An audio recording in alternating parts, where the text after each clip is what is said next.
யாரு? கடவுளாலையா? அப்படிதான் நம்ம நினைச்சிட்டு இருந்தோம். பக்தி மார்க்கத்தில் என்ன சொல்றாங்க இதுக்கு பதில்? இதுக்கு கடவுள் தானே சொல்றாங்க. கடவுள் அப்படிங்கிறவர் தான் இந்த 3 விஷயத்துக்கும் காரணம் அப்படின்னா நல்லா யோசிச்சு பாருங்க. இந்த உலகத்துல பாகுபாடு இருக்குமா? இருக்கக்கூடாது. ஏன்னா கடவுளுக்கு எல்லா சக்தியும் இருக்குது. அதிக அளவு ஆற்றல் கொண்டவர், மிகப்பெரிய சக்தி கொண்டவர்.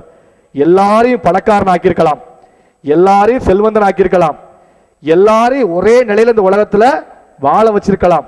வச்சு பிறக்கிற குழந்தைகள்லாம் ஒரே மாதிரி பிறக்கணும், ஒரே மாதிரி இறக்கணும். இப்படி இந்த உலகம் ஒரே மாதிரி இருந்துச்சுன்னா இது ஆற்றவர் ஒருத்தர், அப்படித்தானே? ஆனா இது ஒரே மாதிரி இருக்குதா? இல்ல, ஒவ்வொருத்தருக்கும் ஒவ்வொரு மாதிரி இருக்குது. அப்ப கண்டிப்பாக அது கடவுள்னு வச்சுக்கிட்டீங்கன்னா ஒவ்வொருத்தருக்கும் ஒரு கடவுள் இருக்காரு, அப்படித்தானே? நல்லா யோசிச்சு பாருங்க. உங்க லைஃப் ஒருத்தர் இயக்குறாரு, உங்க லைஃப் ஒருத்தர் இயக்குறாருன்னா ஒரே மாதிரி இயக்குனா, ஒரு மேனேஜர் இயக்குனாருன்னா அவர் ஸ்டைல் எப்படி இருக்கும்? உங்களை இயக்குற ஸ்டைலும் இவரை இயக்குற ஸ்டைல் எப்படி இருக்கும்? ஒரே மாதிரி இருக்கும். ஆனா இவரை நான் ஒரு மாதிரி இயக்கிக்கிட்டு இருக்கேன், இவரை ஒரு மாதிரி இயக்குறேன்னா மேனேஜரே 2 டைப் ஆஃப் மேனேஜர் தான் இருக்கணும். அத மாதிரி நம்ம லைஃப்ல எல்லாரையுமே இண்டிவிஜுவலா இயக்கிறதுக்கு இண்டிவிஜுவலா ஒரு கடவுள் இருக்கார் அப்படின்னு அந்த கோணத்துல பார்த்தா இந்த உலகத்துல எத்தனை கடவுள் இருக்காரு? ஒருத்தர் தான். நீங்க உங்களுக்கு தானே பார்க்கணும். உங்களை இயக்கிறவர் தானே உங்களுக்கு முக்கியம். உங்களை இயக்கிறது யாரு? ஒருத்தர். அந்த அம்மாவை இயக்கிறது ஒருத்தர், உங்களை இயக்கிறது. இப்படி பார்த்தாலும் கடவுள் எத்தனை தான்? நீங்க எதுக்கு அடுத்தவங்களை போய் எண்ணிக்கிட்டு இருக்கிறீங்க? உங்களை இயக்கிறவர் மட்டும் தானே உங்களுக்கு முக்கியம். அவரை எண்ணி பார்த்தா எத்தனை பேரு? ஒருத்தர். ஞான மார்க்கத்துக்குள்ள கூட்டு போறேன் சார், கொஞ்சம் புரியணும், தெளிவா புரியணும்.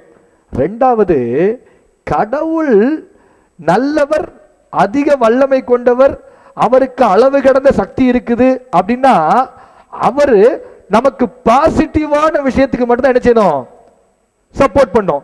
நாம நினைக்கிறது நடக்க மாட்டேங்குது, நினைக்காத என்ன செய்யுது? நடக்குது. அப்போ கடவுள் அப்படிங்கிறத செய்ய வாய்ப்பு இருக்கா? வாய்ப்பே இல்லை.